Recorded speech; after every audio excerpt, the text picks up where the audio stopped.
PM Modi ने वक्फ पर कांग्रेस का पूरा कच्चा चिट्ठा खोल दिया।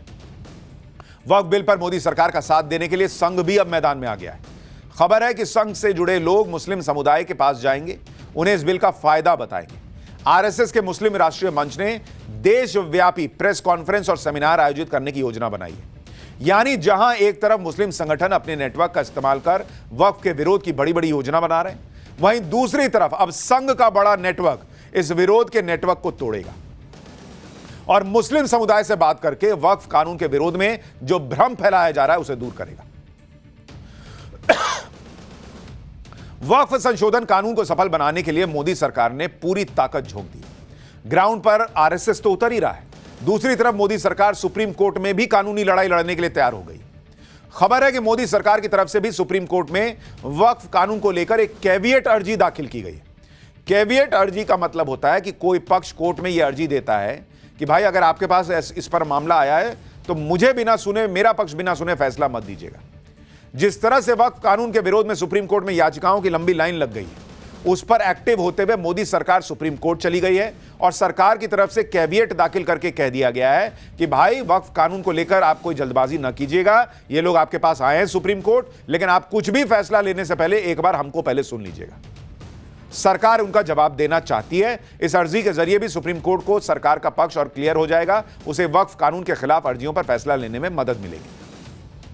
यानी मोदी सरकार भी प्रोएक्टिवली काम कर रही है, वक्फ बिल के खिलाफ फैलाए जा रहे हर भ्रम को रोकने की हर संभव कोशिश कर रही है। जो लोग वक्फ कानून का विरोध कर रहे हैं वो सुप्रीम कोर्ट के फैसले तक का इंतजार नहीं कर पा रहे। वक्फ कानून पर नॉन स्टॉप हल्ला मच रहा है। विरोध के नाम पर सिर्फ सड़कों पर बवाल नहीं मचा, बल्कि तमाम राजनीतिक दल आपस में भिड़ गए। जम्मू कश्मीर विधानसभा में आज तीसरे दिन वक्फ कानून पर चर्चा के नाम पर जमकर बवाल कटा। नौबत हाथापाई तक पहुंच गई। सदन के अंदर नेशनल कॉन्फ्रेंस, पीडीपी और बीजेपी के विधायक आपस में भिड़ गए। नेशनल कॉन्फ्रेंस वक्फ कानून को लेकर चर्चा की मांग कर रही है, लेकिन बीजेपी इसका विरोध कर रही है और इसी बात पर विधायकों के बीच झगड़ा हो गया, जमकर धक्का मुक्की हो गई भाई। इस हंगामे के बीच आम आदमी पार्टी के इकलौते विधायक महराज मलिक काफी गुस्से में नजर आ रहे थे। वो पीडीपी विधायक वहीद पारा से भिड़ गए। आप विधायक ने पीडीपी पर कौम से गद्दारी का आरोप लगा दिया। देखिए क्या हुआ है।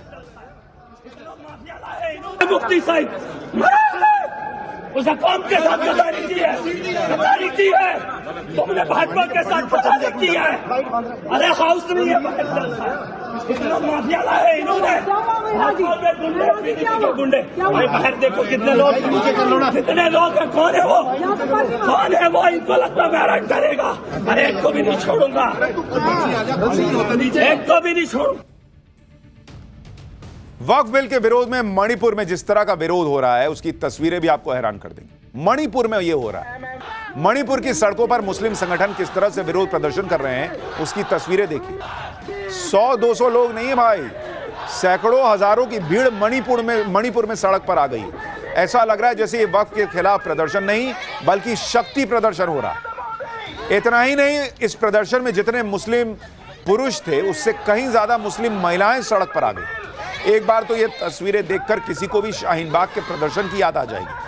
आप सोचिए, प्रदर्शन उस मणिपुर में हो रहा है जिसे लेकर विपक्ष कहता है कि वहां हालात बहुत खराब हैं, लेकिन तस्वीर तो कुछ और ही कहानी बता रही।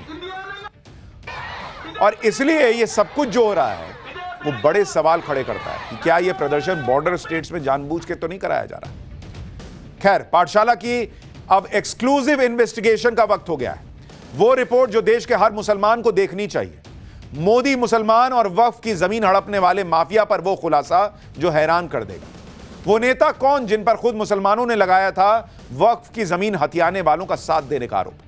दिल्ली में 2000 करोड़ की वक्फ की जमीन हथियाने का आरोप लगा तो सोनिया गांधी के पास मुसलमान क्यों पहुंचे? अमेठी से लेकर रायबरेली तक क्या हुआ था? मुर्शिदाबाद हिंसा को लेकर बीजेपी यही आरोप लगा रही है कि यह सब ममता सरकार के इशारे पर हुआ है। अब इस आरोप में कितनी सच्चाई है यह तो नहीं पता, लेकिन हिंसा पर ममता बनर्जी का जो बयान है वो आया है वो हैरान करने वाला है।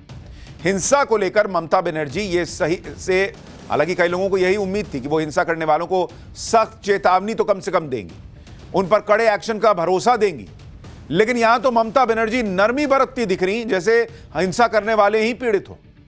ममता बनर्जी कह रही है कि वक्फ कानून से अल्पसंख्यक दर्द में है, उनका दिल दुखा है।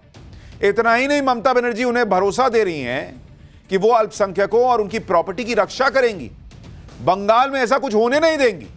सुनिए जरा ममता बनर्जी को। और माइनॉरिटी लोगों को हम एक बात कहते हैं, देखिए आप लोगों को दिल में दुख हुआ है वॉक ऑफ प्रॉपर्टी के लेके, आप भरोसा रखिए बंगाल में ऐसा कुछ नहीं होगा जिसमें कोई डिवाइड एंड रूल होगा। आप लोगों ने ये मैसेज दीजिए कि सबको एक साथ में रह के बचना है, जियो और जीने दो। इसके लिए बेसमाल होने का बात नहीं है। देश की संसद से पास हुआ कानून है। ममता बनर्जी किस हिसाब से कह रही हैं कि यहां हम कुछ नहीं होने देंगे? क्या नहीं होने देंगे? क्या मतलब बंगाल में कानून लागू नहीं होगा क्या? ममता बनर्जी कह रही हैं कि वो बंगाल में कुछ नहीं होने देंगी, और उनके इस बयान का तो एक मतलब यह भी है कि वो बंगाल में वक्फ कानून पास न होने की धमकी दे रही या लागू न होने की धमकी दे रही। ऐसी धमकी ममता बनर्जी सीए एनआरसी कानून को लेकर दे रही थी। क्या वक्फ कानून पर भी ममता बनर्जी उसी लेवल पर भड़का रही हैं क्या? इतना ही नहीं, वक्फ कानून के खिलाफ ममता बनर्जी बांग्लादेश से भारत के बिगड़ते रिश्तों का डर दिखा रही है। वो अपने बयान में कह रही हैं कि बांग्लादेश के बॉर्डर की स्थिति आप देखो, अभी इसको यानी वक्फ कानून को पास नहीं करना चाहिए था, लेकिन तुरंत कुछ करने से कभी कभी दिक्कत होती है। हमारे लिए दिक्कत है, हमारे इधर 33% माइनॉरिटी है, तो हम क्या करें? उसको निकाल दें? कैसे निकाल सकते हैं? या आज नहीं, आजादी के टाइम से। लेकिन बॉस, मुसलमानों को निकालने कह कौन रहा है? रोहिंग्या और बांग्लादेशियों को निकालने की बात उठती है, मुसलमानों को निकालने की तो बात नहीं होती जो भारत के नागरिक हैं। और वक्फ का कानून जो आया वो किसी को निकालने की बात तो कर नहीं रहा। आप सोचिए ममता बनर्जी वक्फ के विरोध में क्या क्या बातें कह दे रही हैं। ममता बनर्जी की भाषा सुनिए, वो गोली मारने जैसे बयान भी दे रही हैं। हमको कहते हैं आप क्यों हर धर्म का जगह में जाता है? हम कहा है, हम जिंदगी भर जाएगा और जाते रहेंगे। अगर तुम गोली मार के मार भी दो तो हमको यूनिटी से तुम निकालने नहीं सकते हो। इसमें क्या यूनिटी है बॉस कि एक धर्म को कानून बना के दे दिया आपने कि जहां उंगली रख दो वो जमीन तुम्हारी हो जाएगी? इससे यूनिटी पैदा हो रही थी, और ये रोक दिया तो यूनिटी खत्म हो जाएगी। कभी कहती है मुझे जेल भेज देंगे, कभी कहते हैं मुझे गोली मार दो फिर भी मैं जाऊंगी। अलग ही कहानी चल रही है इनकी। आप ये भी देखिए कि ये वही ममता बनर्जी हैं जो कुछ दिन पहले कह रही थी कि अगर वो सत्ता में आई तो पीएम मोदी के वक्फ कानून को पलट देंगी। वक्फ कानून के खिलाफ इधर ममता ने मोर्चा खोला है, उधर कांग्रेस भी इस रेस में पीछे नहीं दिखना चाहती, क्योंकि सवाल मुसलमान के वोट का है भाई। इसलिए गुजरात में हुए कांग्रेस अधिवेशन की समाप्ति पर जाते जाते कांग्रेस अध्यक्ष मल्लिकार्जुन खड़गे ने वक्फ कानून का मुद्दा छेड़ा और मोदी सरकार से इस बिल को वापस लेने की मांग कर दी। सुनिए। रात के 4-4:30 बजे तक बहस हो गई, वोटिंग हो गई, हर क्लॉज में हमने वोटिंग की, और हमारे लोग जितने भी हमारे एमपी थे, राज्यसभा मेंबर थे, उन्होंने पूरी ताकत लगा के इस बिल का विरोध किया। और आज भी हम चाहते हैं सरकार उस बिल को वापस लो। यही हमारा मकसद था, इसलिए हम लड़ रहे थे। मल्लिकार्जुन खड़गे लड़ रहे थे, राहुल गांधी सेल्फी ले रहे थे। कांग्रेस अध्यक्ष बिल वापस लेने की बात कर रहे हैं, वहीं दूसरी तरफ राहुल गांधी वक्फ कानून के विरोध को अलग लेवल पर लेकर चले गए। राहुल गांधी ने कहा कि मुसलमानों के बाद मोदी सरकार ईसाई और सिखों को टारगेट करेगी। सुनिए राहुल गांधी को। वक्फ बिल फ्रीडम ऑफ रिलीजन पर आक्रमण है, कॉन्स्टिट्यूशन पर आक्रमण है। ऑर्गेनाइजर में लिखते हैं कि अब जो क्रिश्चियन कम्युनिटी है उनकी जमीन पर हम आक्रमण करने जा रहे हैं, और उसके बाद जो हमारे सिख भाई हैं आपके पास भी आएंगे। तो आप ये मत सोचिए कि ये आप पर आक्रमण नहीं है।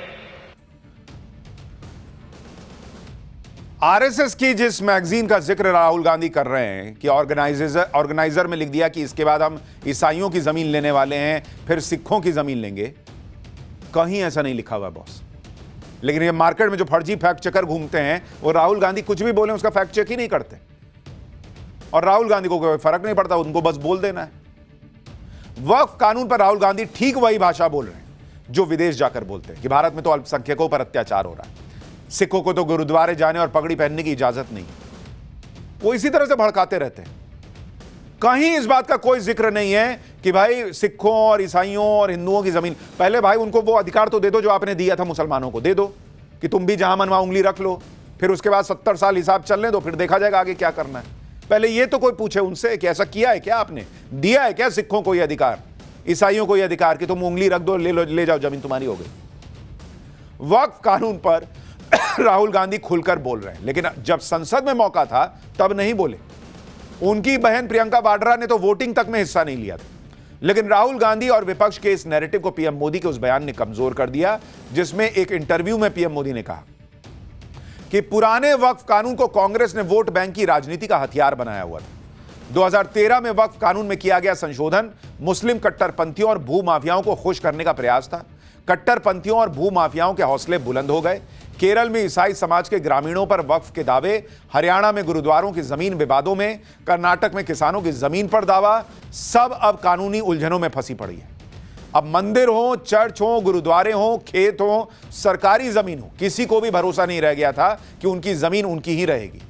सिर्फ एक नोटिस आता था और लोग अपने ही घर और खेत के लिए कागज ढूंढते रह जाते थे। जो कानून न्याय के लिए था वो डर का कारण बन गया। ये कैसा कानून था भाई?